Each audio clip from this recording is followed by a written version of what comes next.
आज होळी आणि उद्या धुलीवंदन आहे। या ठिकाणी महाराष्ट्रामध्ये होळी आणि धुलीवंदन खूप मोठ्या प्रमाणामध्ये हा सण साजरा केला जातो। सध्या आपण या ठिकाणी परळीच्या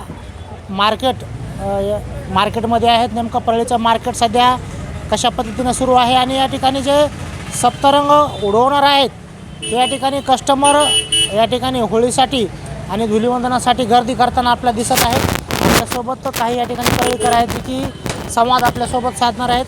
काय सांगायचे, आज होळी आहे आणि उद्या धुलीवंदन आहे।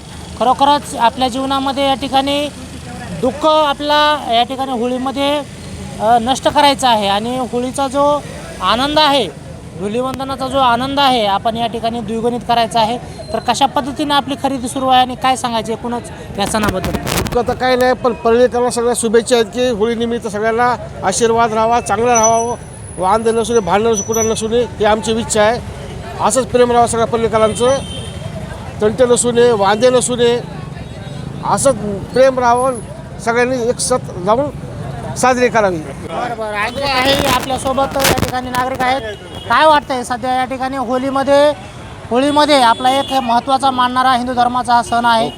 आपण परळी योजनेच्या पावनभूमीमधून बोलत आहेत, तरी सर्व जनतेला परळीकरांच्या वतीनं मी सर्वांना होळीच्या आणि धुलीवंदनाच्या खूप खूप शुभेच्छा देतो आणि कृपया सगळे मिळून मिसळून गुण्यागोविंदानं होळी आणि धुलीवंदन साजरं करावे, कुठं वादविवाद न करता।